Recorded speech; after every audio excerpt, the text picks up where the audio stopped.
We're environmental justice attorneys with Lone Star Legal Aid, and in this video, we'll answer some of your questions around environmental justice and your rights in Texas.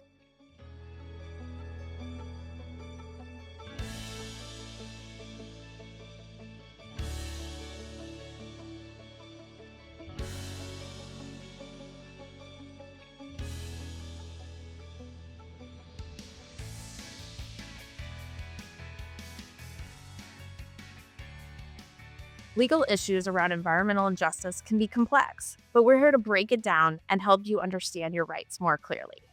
Before we start, please keep in mind that the information we're sharing today is legal information and not legal advice.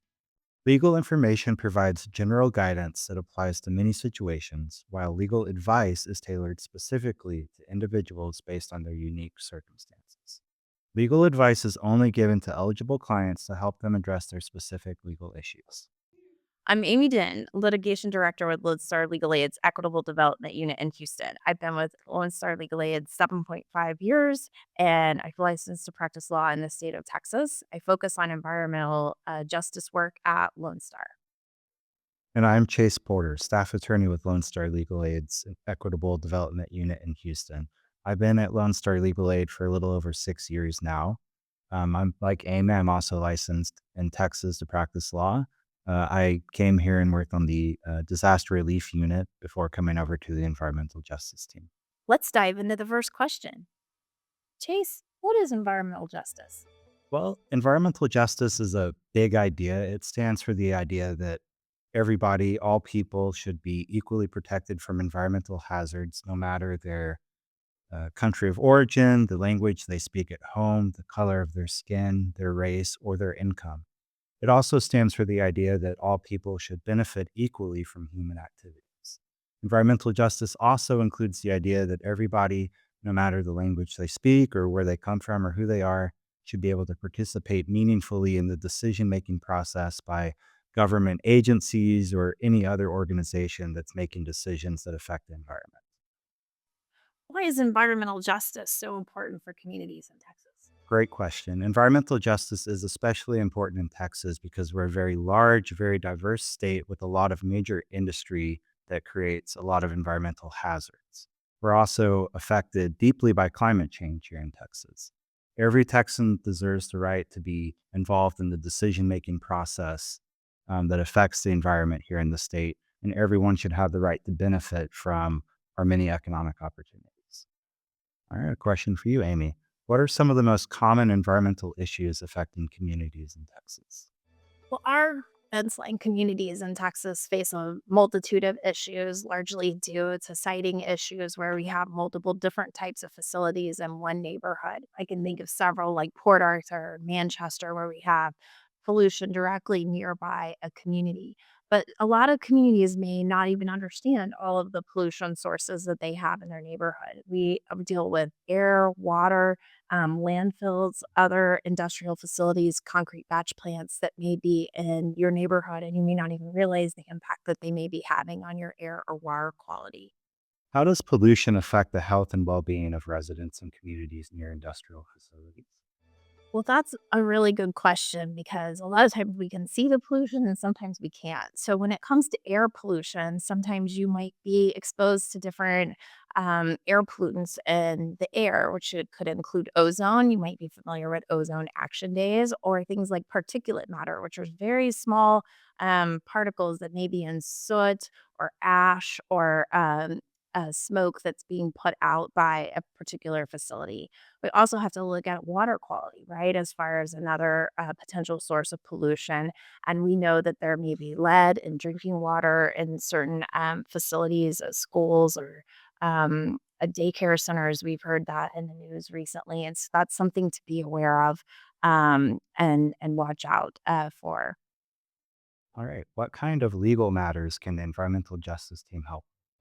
So, our environmental justice team handles a wide range of environmental matters for our eligible clients. It can include engagement on particular facilities like a refinery or a concrete batch plant that may be contributing to pollution in the neighborhood, or it could be something like a landfill expansion that is proposed for the community and they are concerned about the potential impacts that that could have on their health or their well being of their community. We've also helped communities with just putting together a community group to advocate for their efforts and helping them with nonprofit concerns, advising them on that, as well as how to form a group or obtain tax exempt status through the federal government. Chase, why don't you tell us what our legal rights are when an industrial facility is applying for a permit to pollute? Sure. Well, before any facility can pollute into the air or the water, they have to get a permit from, usually in Texas, the Texas Commission on Environmental Quality or maybe some other agency. As a member of the public, you have the right to review a draft proposed permit and comment on it in writing or at a public meeting if you have concerns that the permit isn't protecting the community as well as it could. If you are what's known as an affected person, you can also challenge a permit in something known as a contested case hearing, which is when a third party reviews the evidence and makes a decision on the permit. You potentially could also go to litigation in state or federal courts if you feel that's what you need to do to protect your community. What does it mean to be an affected person? Sure. Well, affected person is a legal term of art that means that you as an individual or your family will be impacted by a facility or whatever you're concerned about in a tangible way. Examples could include that you just live, within a few miles of the facility, maybe, and so you're going to breathe in air that is polluted. It could be that maybe you own land along a creek that a facility is going to emit wastewater into. Or maybe your kids go to school near the facility and you're concerned about how it may impact their health. The key takeaway is not to worry about a legal term, but to just make sure that if you're concerned about something, that you're documenting your concerns. If you feel like you're getting headaches or having trouble breathing, you could maybe make a log of days when you felt bad. If you're smelling something in the air, it could be important to write that down. If you see something, take photos. These are all really important pieces of evidence that you would need to become what's called an affected person. And you have to be an affected person in order to take certain legal action. So, how can someone participate in public meetings about these pollution cases? Well, the Texas Commission on Environmental Quality, city governments, and other organizations frequently hold public meetings about permits or other issues affecting the environment, especially when there's lots of public interest in that particular issue. You can attend these meetings where you can listen and learn information about that issue. You usually also have the right of public meetings to speak, where you can voice your concerns. You can ask questions of the experts that are at the meeting and just generally explain how you think you would be affected by the facility or whatever is going on. You often have a limited amount of time to speak at a public meeting, so it can be worth practicing ahead of time to make sure that you have enough time to say everything you'd like to say. How does someone participate if they don't primarily speak English? Well, language access is a very important element of environmental justice. Everyone in Texas and elsewhere should be able to fully participate in public meetings and file comments and interact with government agencies and other organizations, no matter what language they prefer to speak. If you or someone you know doesn't speak English well, you have the right to request language accommodation at a public meeting. You also have the right to file comments in a language that you prefer. And the government agency and other organizations should provide translation and interpretation services in your language and respond to comments in a language that you understand. How can someone help protect their family and community from pollution? This is a great question. We have a lot of issues going on in our community. It can be hard to prioritize what we spend our time on. But I think the biggest thing people can do is pay attention, be aware of your surroundings, check your neighborhood, see if you see something, say something, right? If you see something that doesn't look right happening at a facility or something going on in your neighborhood, there's a puddle of water that has a weird color to it. Those are opportunities for you to speak up and ask questions about what you're seeing in your community. So, your local government is sometimes a great place for a first interaction with these concerns, but there's also the Texas Commission on Environmental Quality, which is like our state EPA, that can be there as a resource to answer questions more specifically about regulated entities that may have a permit to pollute in that community and what things that they may be putting out from their facility that might be of concern for you.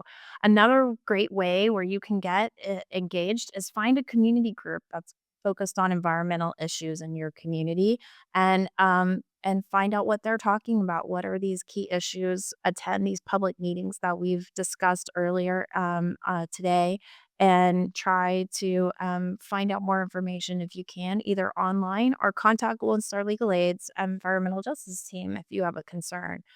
We actually created a community reporting tool to engage directly with community members that have concerns about their pollution they may see in their neighborhood. And you're welcome to contact us and let us know what you're seeing and see how we may be able to assist you. The community pollution reporting tool is a really innovative service offered by Lone Star Legal Aid. So let me ask you, Amy, what types of pollution can I report through that tool? Yeah, our pollution reporter tool is set up to handle a broad range of potential pollution complaints that you may see in your community. So it may be air, water, odors that you're smelling. It could be something related to a particular facility, like a concrete batch plant. The reporting tool guides you directly through a Q&A where you just have to select the type of pollution you're seeing. But basically, if you think it smells funny, looks funny, or is giving you some kind of symptoms like maybe a headache or it's difficult to breathe, we want to know about those concerns that you're seeing in your community. And you can report that for all 72 counties in Lone Star Legal Aid's service area. How do I use the community pollution reporting tool to document and report environmental hazards? Great question. Our community pollution reporting tool is super easy to use. It is a step by step process to report the pollution that you're seeing in the community. So it leads you through a series of questions that are usually checkbox yes, no, or some short answer where you'll have to provide some specific information about the pollution you're seeing in your community. But it's fairly straightforward as far as how you do the reporting. You'll just indicate if it's air pollution, water pollution, give us a basic description of what you're concerned about, where it might be coming from so that we understand where you're located and where the concern is so that we're able to follow up appropriately. But you're able to upload photos or images that you're seeing in your community. So please document things as well as you can before submitting a complaint. But we're happy then to take that information and help you follow up with your concern. What information do I need to provide when I submit the report? So, important to any report on pollution is where that pollution is coming from. So, being specific as possible as you can with the location of the concern for the pollution. So, if there's a nearby facility, getting the address or information of where you think the pollution is coming from is very important. Any documentation that you can of the symptoms that you're feeling. So, if you're having a reaction to air pollution, is it making you feel nauseous? Are you having trouble breathing? Is it giving you a headache? Are there those types of impacts that you're feeling that you think you're attributing to the pollution that you see in the community? Or water pollution, the water might taste funny or have a different color or smell to it that you would want to document in that concern. And again, pictures is a great way to communicate those concerns if that's something that you can take a picture of to help document either an address or something specific that you're seeing that would relate like smoke or fire or something. Now, if it is an emergency situation, we do encourage you to call 911 if there is a fire or something like that. But if it's just general pollution, just provide as much information as you can on where it is and what you're seeing. Can I report information anonymously? And what are the benefits of including my contact information? You can actually report your the information anonymously. That's absolutely an option. However, if you do provide your contact information, it is helpful for us to follow up with you, right? We can then ask you additional questions about what you're seeing or help forward your information to agencies that may be able to help you directly deal with your problem. Sometimes the agency does want to know where the complaint is coming from so that they can also engage with you and get more information about the complaint. How will my report be used by Lone Star Legal Aid and other authorities?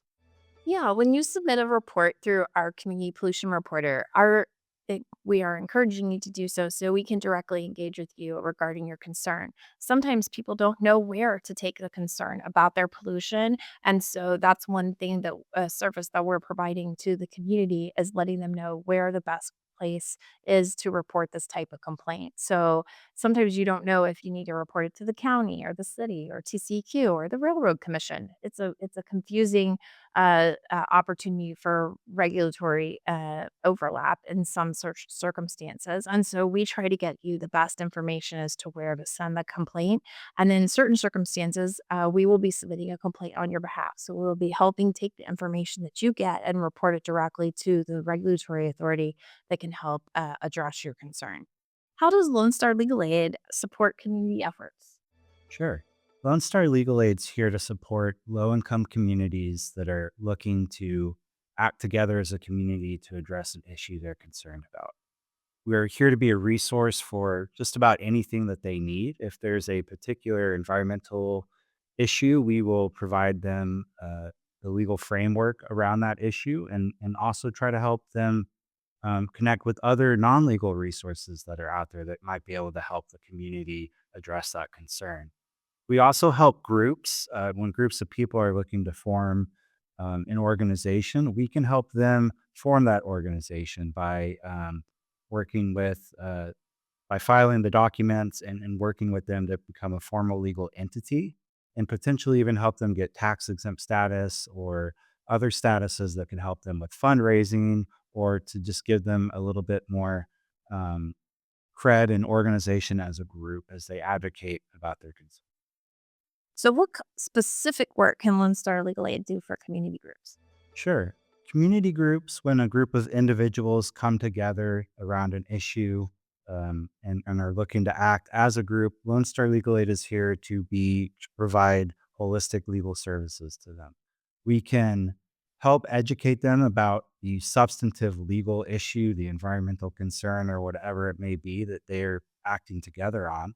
But we also do a lot of what we call transactional legal work. So if the group wants to become a legal entity that is actually be a nonprofit organization recognized by the state of Texas or by the IRS, we can help them identify and file the appropriate paperwork. We can help a group draft and write their bylaws, which are the internal operating rules that the group should have to make sure that it operates effectively and efficiently. We also will file tax exempt applications for sales tax exemption so that the group doesn't have to pay sales tax when they want to go buy a printer or a camera, computer, whatever it is. We can also help community groups get federal tax exempt status from the IRS. This means that that group can accept donations and apply for grants without having to pay taxes on money on their income, the money that they bring in. This is really important. A lot of times, grants and people looking to donate to community groups require that you be tax exempt, have tax exempt status from the IRS. And so we can help the group achieve that as well. What community meetings does Lone Star Legal Aid host to inform residents about their legal rights? So, our Lone Star Legal Aid environmental justice team hosts lots of different types of outreach throughout the year for communities. Different community groups may contact us specifically about putting on a presentation on work that we work on environmental issues. So, for example, if there's a facility or someone applying for a permit nearby, we can come and provide information to the community about the public engagement around that permit and proposed expansion or permit renewal, if that's the case. We can also do community education around things like deed restrictions. And that's one of the tools that communities are very interested in these days, particularly in the Houston area, since we don't have zoning.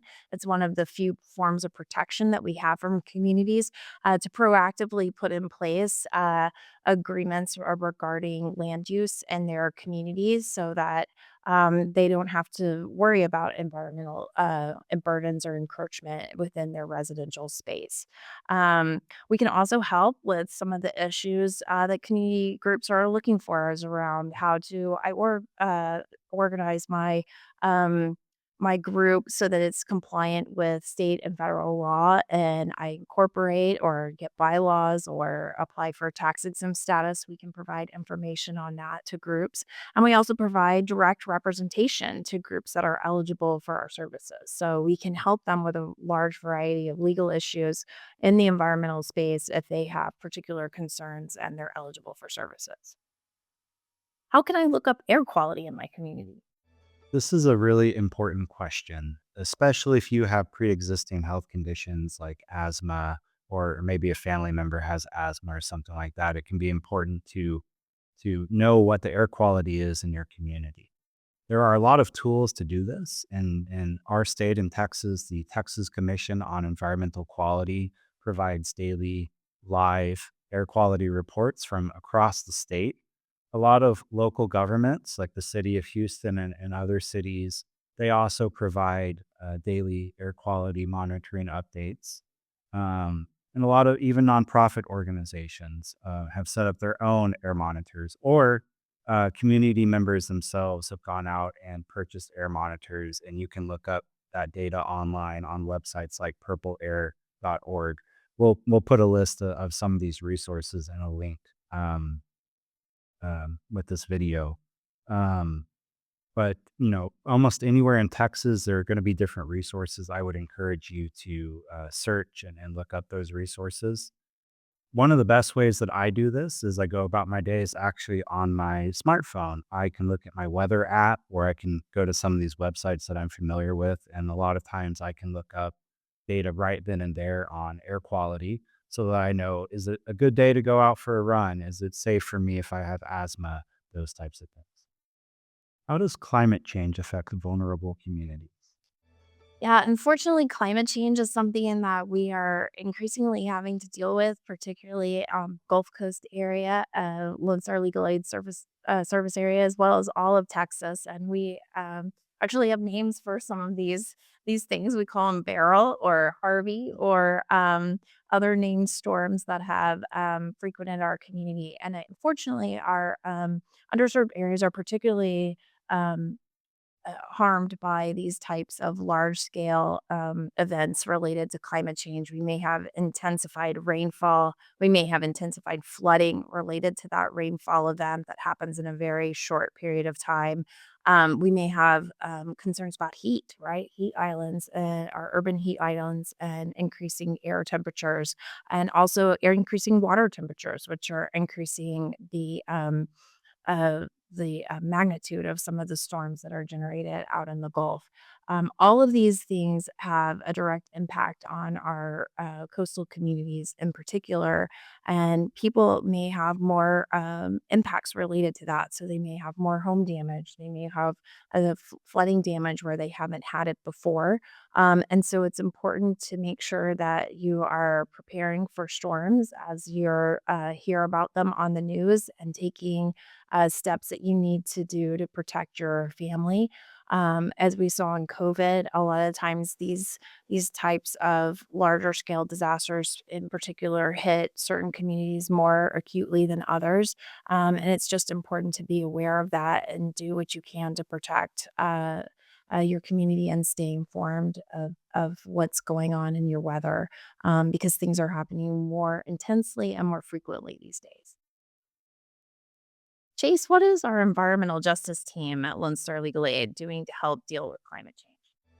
Climate change has become a priority for the environmental justice team. We've been working with individuals as well as community groups located along the Texas coast, but also further inland on the numerous issues that they're seeing that are caused or exacerbated by climate change. For example, you may have heard of something known as the Ike Dike or the coastal barrier that's being proposed along the coast that they say may help protect communities and industry from storm surges. We've been working with a number of communities and individuals on that issue by connecting them with the relevant government agencies so that they can express their concerns about whether these proposals and possible solutions to climate change, whether they're best for the communities and individuals that live in these areas. We've also been working with community groups on local flooding issues. As it rains more, communities flood more. So we've been working with groups to identify areas that flood, their priorities on addressing flooding and drainage problems, and raising those concerns on their behalf with the local city or the local flood control district or the state and even federal agencies to try to get those concerns addressed. We also, in our work with community groups, we try to keep them informed of grant opportunities and technical assistant opportunities that are offered by government agencies and other organizations that can bring resources to that community to help them address heat islands, for example, where a neighborhood is due to a lack of trees or for whatever reason is getting hotter than surrounding areas. Or like I mentioned, the flooding issue where we're trying to help bring technical assistance and grants to communities to help them address those problems. As you've heard today, legal issues around environmental justice can be complex, but understanding your rights is the first step to resolving any legal issues you may face. Lone Star Legal Aid is a nonprofit law firm providing free legal services to low income individuals across 72 counties in Texas and 4 counties in southwest Arkansas. We protect and advance the civil legal rights of low income Texans by providing advocacy, legal representation, and community education that ensures equal access to justice. At Lone Star Legal Aid, we provide free civil legal services for those who qualify. If you think you need legal help with environmental justice or any other civil legal matter, here's how to apply. Visit our website at www.lonestarlegal.org and click Apply for Help. Fill out our application with the required information, and our team will review your case. You can also speak to our staff in person at any one of our almost daily outreach events. To find one in your community, visit the Events tab on our website or follow us on social media. If you're facing urgent legal issues like eviction or lockouts, lack of heating in winter, or an upcoming court date, call us at 1 800 733 8394 to follow up on your application. Remember, if you are in immediate danger, always call 911 first. Thank you for watching.